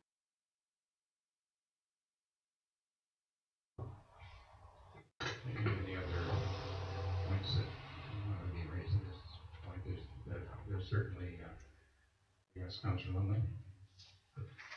I think there's like, we could sit here and we could ask like 1,000 questions for Andre to, you could say, hey, listen, your vacation has been canceled. I mean, there's gonna be 1,000 questions and, you know, I think I echo all the councillors saying that it's great to hear from the concerned people. It's great to hear from, Mr. Hagedorn, the developer. And, I mean, I think that the fact is that there is a lot of questions from both sides, and there is a bit of history to the development. I don't think we can ignore that either. I mean, if somebody's taken on a huge project, I don't think we can ignore, you know, what the person or the group of people may or may have done for the community, and what obstacles they may have had to overcome to complete such a development. But I think there's a compromise probably somewhere, because, you know, even the one gentleman that said he'd like to regain what might be lost in green space or any of these other things. I don't think that's, I hope it's not, you know, just taking away green space. And, but, you know, I think I agree with the director of planning, is that might be a lot to ask for 2 weeks. So I don't want to put any undue pressure on him or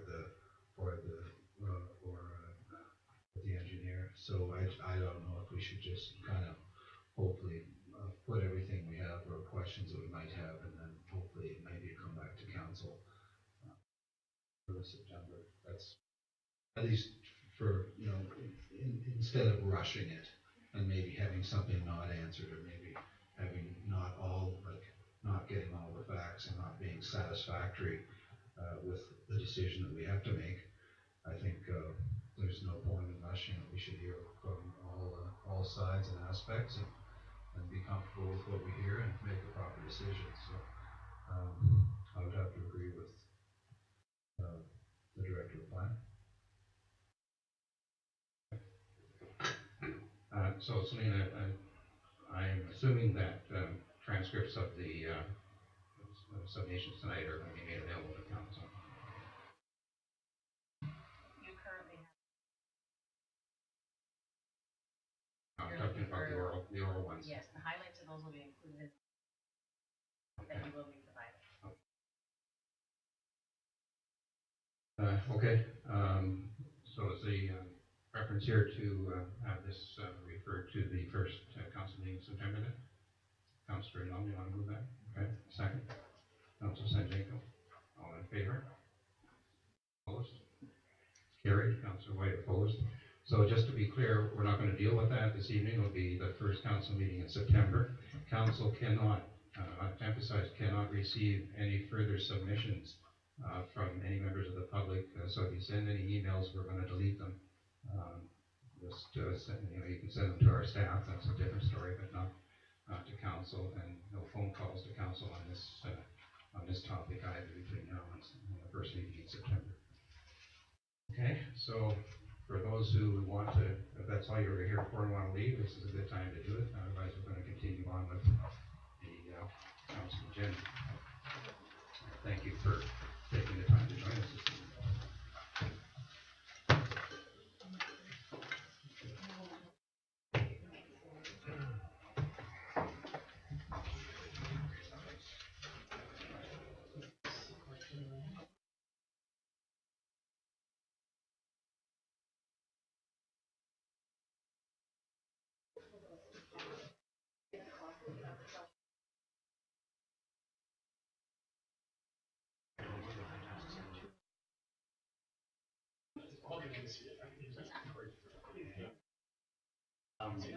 Okay, so moving on with the regular meeting of council, item 3.1, I'll just ask for a motion to adopt the minutes of the June 21 meeting. Councillor Valeria, thank you. Second, Councillor Sanjanko, all in favor?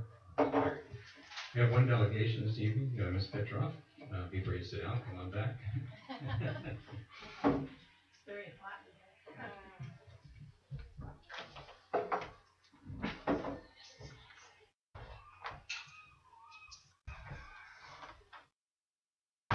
My name is Mary Bitroff.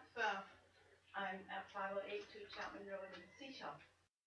You may wonder why I'm here. It's because... Can you use the mic so we can hear you, please? Oh, is it on? Just point it a little bit. Is that better? That's funny, I usually heard.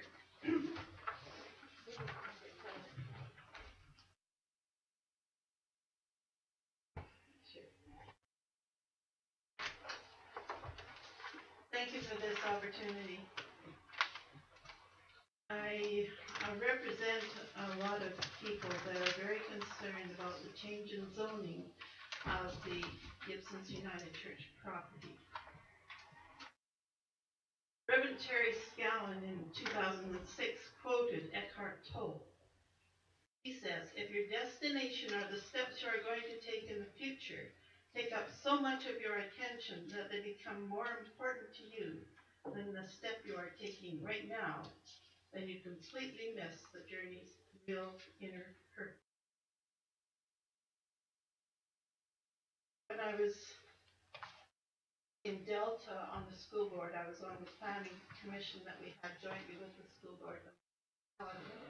We were warned in June, watch out what comes through council and your bureaucrats. Because if someone wants to get something through fast, they'll do it in the summer when everyone's on holidays or not thinking about sitting in long meetings like this. Well, we've got that situation. I wrote you a letter, I hope you got it, that you would probably be presented with an application of a temporary zoning amendment to allow for the change of this property to accommodate a residential use of this church property for 3 families. And probably for a timeshare type of use. This is a subject clause of an offer for purchase of the property. It's a firm deal yet. I urge you to not grant immediate approval for this change, as it will commence the loss of a vital facility that contributes to the health and welfare of this community. It greatly decreases the available public meeting places in Lower Gibsons. It also will potentially cause a loss of a historic heritage church building that is unique, I'm sure, to BC. The one with the fancy roof, boat-shaped roof, beautiful interior, just a beautiful piece of architecture. And so I ask your staff to investigate the possibility of a heritage designation for the church structure, as well as this has not been apparently even requested in the past, and there was really no reason to request it, and you don't have a bureaucracy that goes around and finds these places, so it just simply hasn't been asked for. This use and designation should be protected and encouraged in any sale of this property, as it can never be returned once it has been allowed to be physically altered. There is also a designated memorial garden in front of the church. And to me, to my mind, that should be protected in some way. I thus ask you to take the time before you make a decision to instruct your staff to investigate this application very thoroughly before simply letting this temporary application be approved. The history of Gibsons United Church originated around 1900 as a Methodist congregation, and for many years was located at the head of the government overlooking Gibsons Harbor. The tiny church was very active with worship services, Sunday school, choir concerts, congregational suppers, and men's and women's and children's groups. Gibsons United was the mother church for the Davis Bay, Roberts Creek, and Port Melon communities.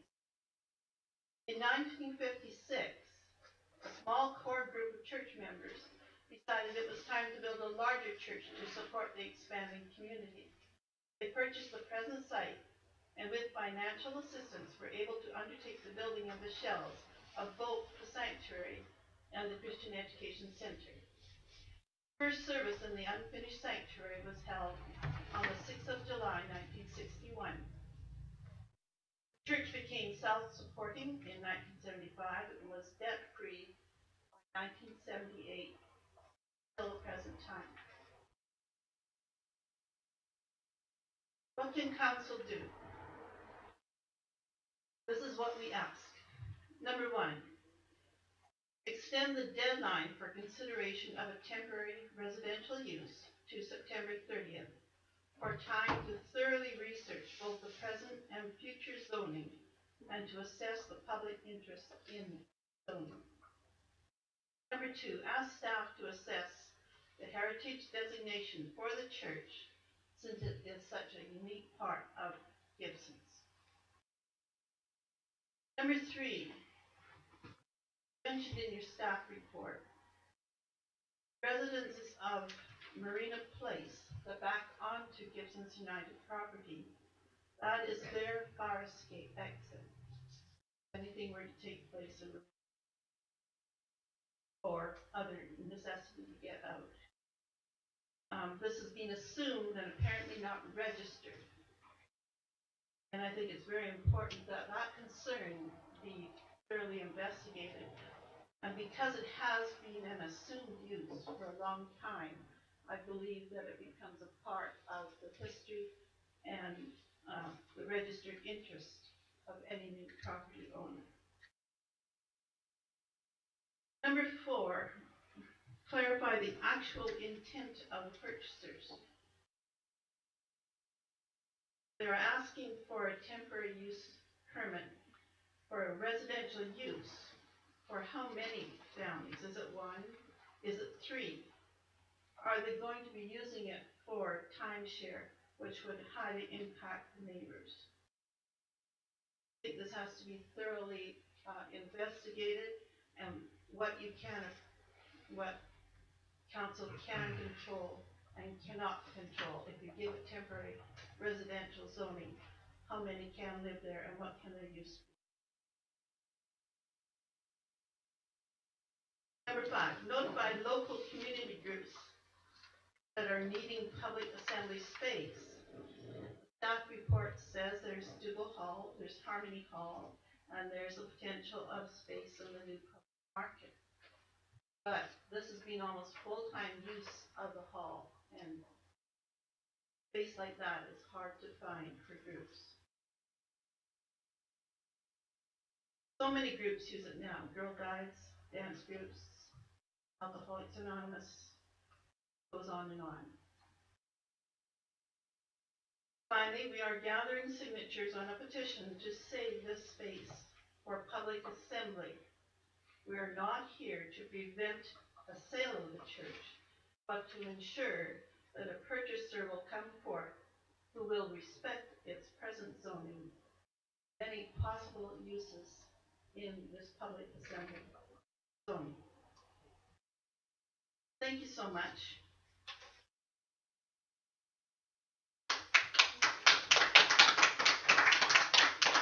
Do you have any questions? Are you a member of any of that particular church? That's a good point. I thought it was, but they removed me from the role. The organist at St. Bart's. And it's not that I... But last summer I played for a whole month the organ for them, and I've always been there. It's not that I'm intending to inquire into, your beliefs, so I was more curious about some knowledge of the contract, which we don't have, of course, because you indicated that the sale of the church was conditional upon reports later. Is that information that you know for sure? Oh, yes, I went to the meetings.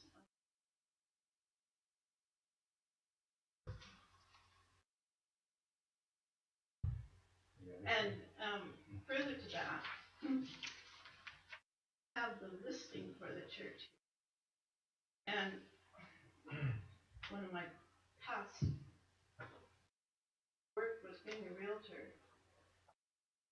I don't think it's correct that you can, in a listing, tell someone it's easy to get potential for low density residential to medium multi-family residential use compatible with existing. That don't advertise it for that. It should have been advertised as a wonderful investment of a place for use in the community can use. For example, I think it would be a wonderful replacement for our big open building. Comparison. So even the municipality should be interested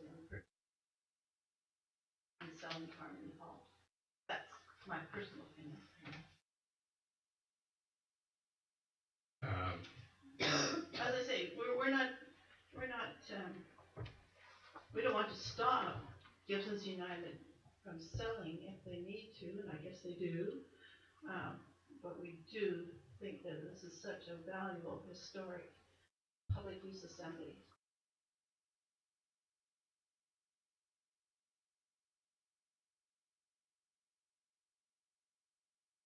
Okay, well, we will talk about it at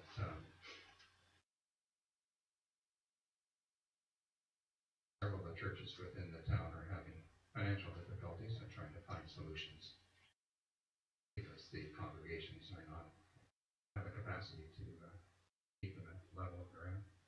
And when I was at St. Bart's, that was exactly the situation, and they went really working with what, but there wasn't enough with declining aging populations. We can't. Thank you, Mary. Appreciate it. Always. Okay, move on to 5.1. Ask for a motion to receive minutes of committee of the whole, please. Councilor Larry, Councilor Sanjanko, all in favor. Carried. 5.1.2, purchasing policy variances. I think that's fairly straightforward. We'll move on that.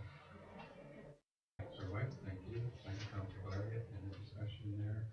Being none, all in favor then? That's carried. 5.1.3, Gibson Cycling Link.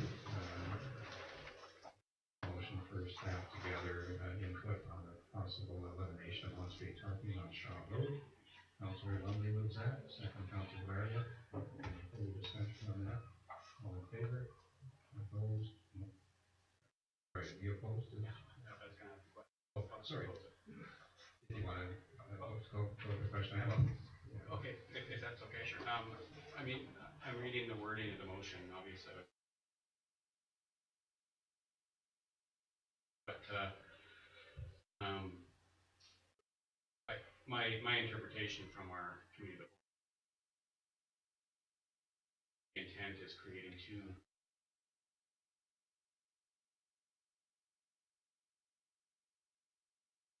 discussion being more general, wording is a little more general.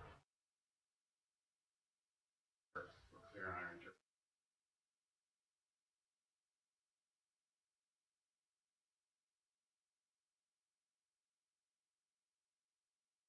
Sorry, Councilor Lumley.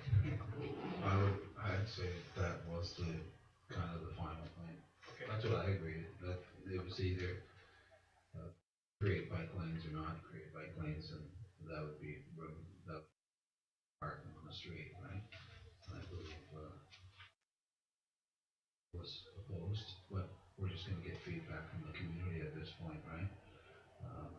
that's the wetland, so. That's my understanding, and you're right, there was a lot of discussion around this, and I personally agree to move it forward on the basis of staff gathering input on that, and we'll sort of see what that input looks like. So yes, what's being asked here is the possibility of eliminating parking on Shaw Road and putting in 2 bicycles. What staff is being asked to look into. Andre, is that your understanding? I'm getting a little bit confused myself. I was also reading back at the minutes. To clarify, is there only one option compared to the current situation? In my memory, the survey was going to include the other option as well. I think the one that they've identified that there was an issue with the driving lanes. So I think we wanted to give them the full picture, but it depends. So if the current situation for bicycle lane both ways would be good to know, because that means that they set up the survey a different way. Well, I may be close to this no matter what, but I think if we're gonna put it out there that we're considering that staggered, staggered parking was the other, I'm not interested.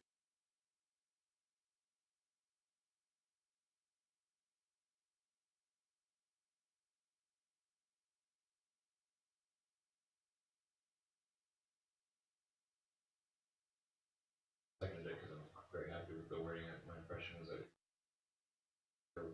the consulting on the bike lane option and see what that consultation looks like.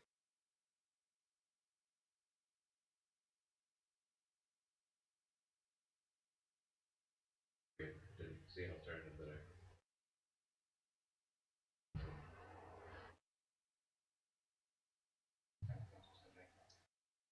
Yeah, I think in our, but then we agreed that a very clear recommendation with only. I just wanted to ask Councillor White, is there any word thing or should be added in?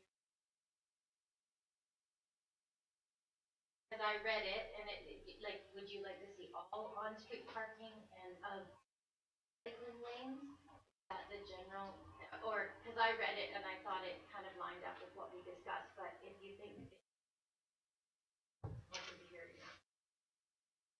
I think just having a discussion around it. What people intend, so.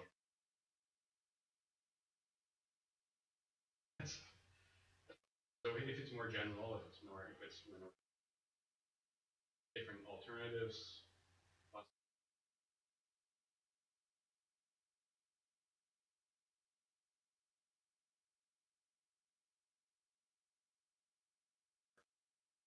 Where I recall us reaching a discussion with parking on Shaw removed.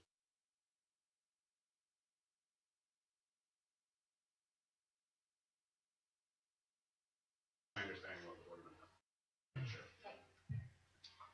Okay, it's moved and seconded, all in favor then? Carried, Councillor White opposed. 5.1.4, naming of the Low Gradient Trail, that's the new trail between Shaw Road and in recognition of health.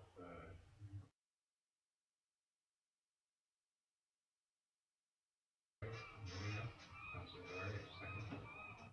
Question, all in favor? Carried. 5.2.10 wastewater committee meeting minutes, just motion to receive those, please. Councillor White, Councillor Valeria, favor. That's carried. We will have a review as promised. Report. Recommendations and recommended by the committee at the last meeting, which is not this.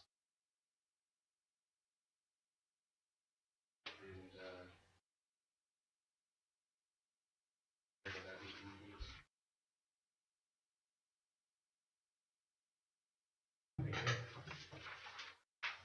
Okay, 6.1, temporary use permit, 724 Truman Road. Andre, is there anything you want to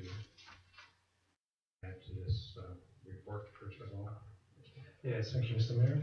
A short introduction. The applicant is here as well, there, Andrei Felchik, the applicant for this temporary use permit. He has an accepted contract of purchase and sale with the United Church. And as a background, I want to mention that the church has been looking at plans to find different accommodations for 3 years now. First time we talked was in 2013, and they were looking at different options. I'm not sure if I'm in a position to mention all options, but they were looking at a range of ideas to make things work for their congregation. I think this year apparently they put it up for sale. They have this accepted offer. They support the application. The application itself is pretty straightforward. Mr. Selcic has a family, and he would like to use this the church and the buildings for his family for weekends. And in the meantime, he would like to think about what would be next for this property. I did touch base with the church regarding the community groups, and I understand from them that they said, well, at this point we haven't started any discussions just yet because there still is a couple of conditions that need to be dealt with as part of the sale. But after that, the church plans to look with the groups what options may be available. But yeah,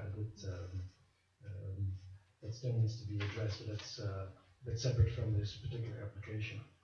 Let me see. Yeah, in terms of the temporary use permit, so it's not quite a rezoning. It's a temporary permit to allow for a use other than the zoning. In this case, this permit, if it would be approved, it would allow for a single-family use, and we can tie it out as much as we want. Today, we're not just yet at considering this permit, by the way. Today would be the start. If council is interested to consider this application in the future, we could start a notification process.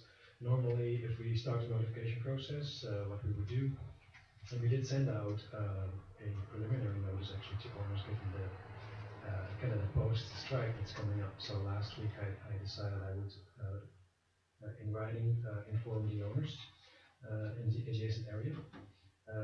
Depending on today's discussion, I'll follow up with door-to-door delivery to also cover any tenants. And this could be scheduled for the July 19th meeting. That's normally how it would go. Then the next 2 weeks later, it would come back for you for consideration. So that's in front of you today. I'll give you some of the backgrounds. If you have questions for me or for Mr. Telcic, feel free to ask that. Thank you. Questions based on what we've heard this evening? Do I have the right to ask questions? No. I'm curious about, I understand that, very proposal, and would be a plan to work with staff on,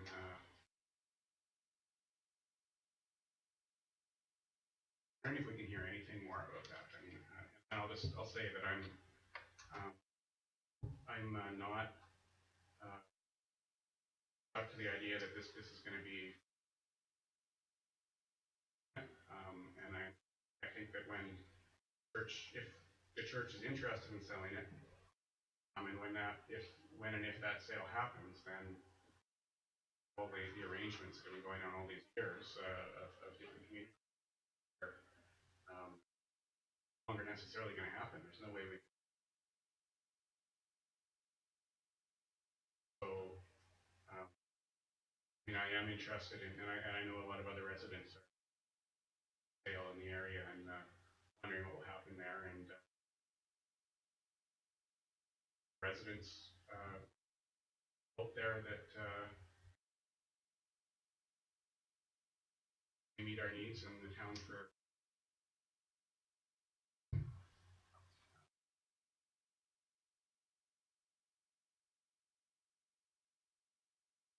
about what's being discussed, and also if it's going to take 3 years for temporary use.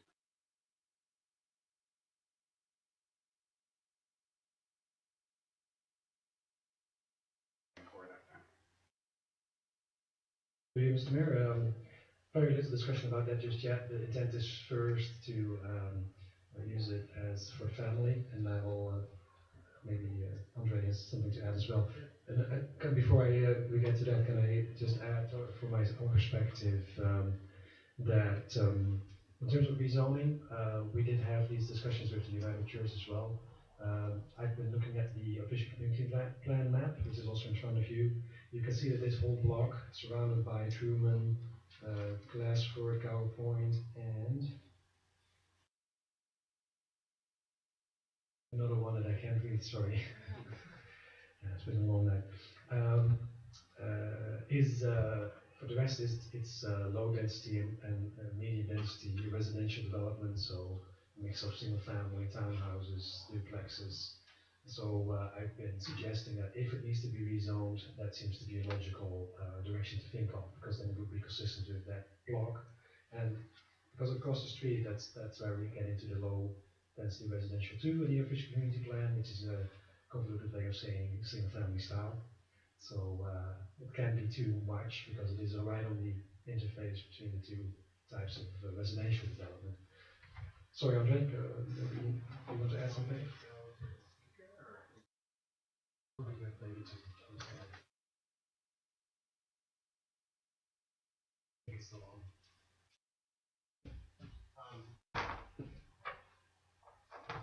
This intimidating.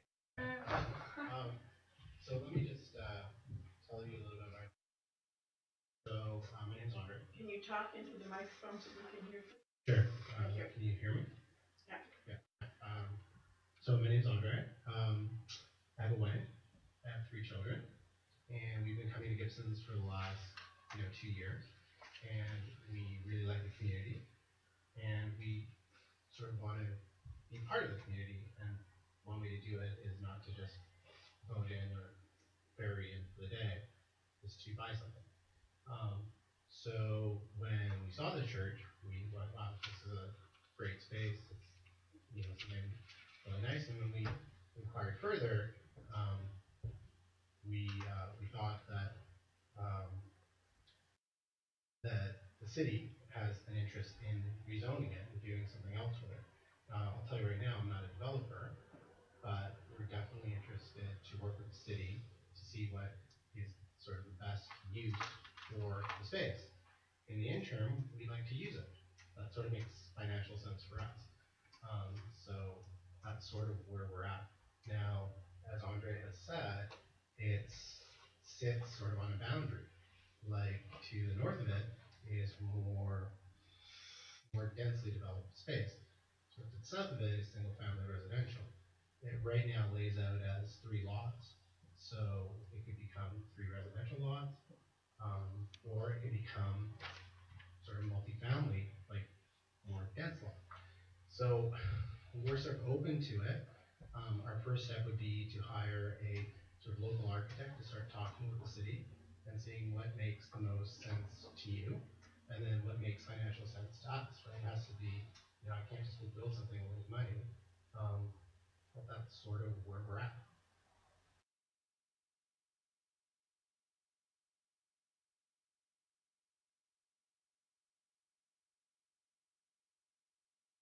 The actual church building is kind of cool, like the older building. Like, do you plan on keeping that intact? Like, I'm just curious. It's kind of a neat, kind of unique building. I could see why you might want to buy it, but I don't. Anyway, that's just, I'm just curious. Yeah. So we did a layout of it, and without doing anything to it, without altering it at all, it sort of lays out as a 4-bedroom space. Like, yeah, it's huge, right? Like, I mean, that one hall area is it's an incredible space, right? And then the gym area is also large as well. So we would basically use it as a 4-bedroom house, a very large 4-bedroom house. Now, for the long term, we would try to redevelop it into something that makes sense to us, it makes sense to the city, makes sense to the community. So that's where we're at. Andre, does the temporary use permit is it restrictive enough? In other words, if we were to go that route, we may not want to see this becoming a party house. So how restrictive can we get in a temporary use permit to ensure that that type of thing doesn't happen? And in terms of use, it could be as specific as the town would need to be. It could say one single family dwelling, which is restricted to one family use. It doesn't mean we can't quite control if somebody throws a party, right? But we have other tools for that. So in other neighborhoods, if there are noise complaints, regardless of who lives where and who it is, we deal with the noise complaint on their own. And I don't think that's much what you could cover off in a temporary use permit. But the use you could limit to this one single family. No, it's not that it would be looking to restrict. I don't want to have any guests or anything, but I guess the temptation to rent out a whole different thing than just a temporary residential. Can I just speak to that? Yes. So, yeah, we have no intention of doing that. Like, I'm 52, I'm in bed at 10. You know, my kids are 12 and 8. So, you know, I just, I don't know how else I can assure you that that's not what we want to do here. Yeah, so.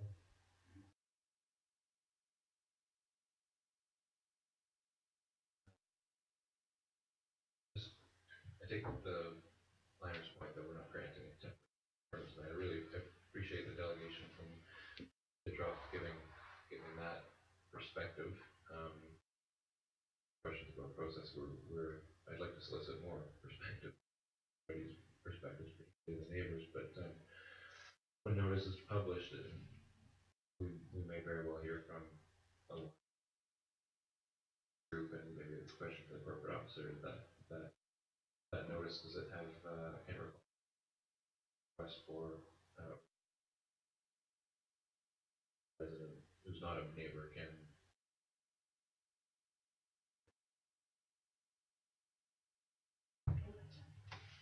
Yeah, so the letter will be sent to all residents and owners 50 meters around the site.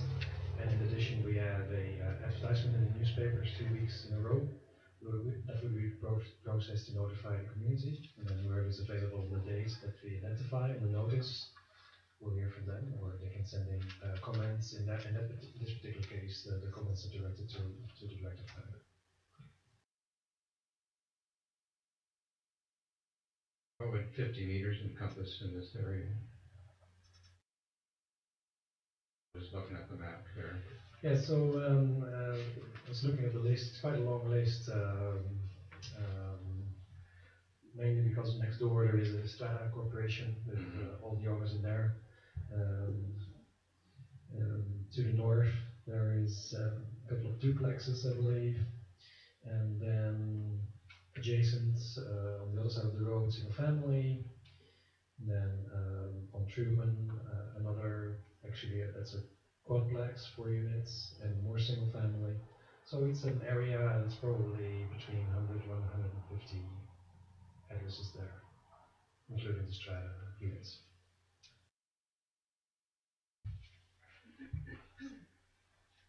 Any further questions? Yeah.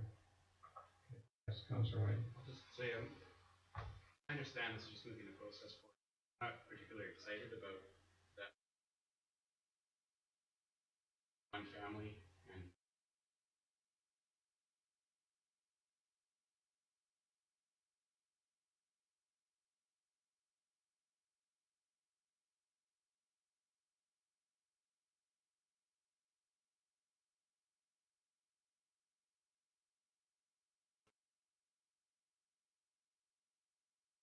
some notices have been put to people though. Criteria is there. To say it in a funny way, it was a notice of a notice. So I let people know that this may come forward. So, but the actual notice has not been formally given. That's what's up to you today to decide if that's going to happen or not.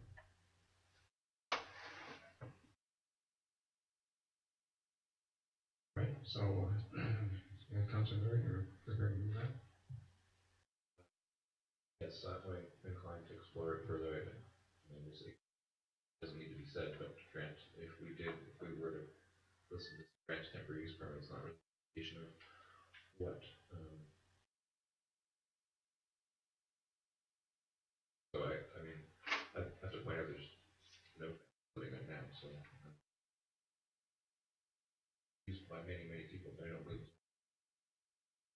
So yeah, I'll make the motion to notify. Councilor Sanjanko, who seconded that? Any further discussion on that then? All in favor? Sorry, Councilor White? No, I gather that it's standard that the temporary use permit years always, or? Usually requested for 3 years because that's the maximum term under the local government act that you can give it. You can also, it's possible to shorten it. In this case, there's a request for 3 years. Council or decide to issue.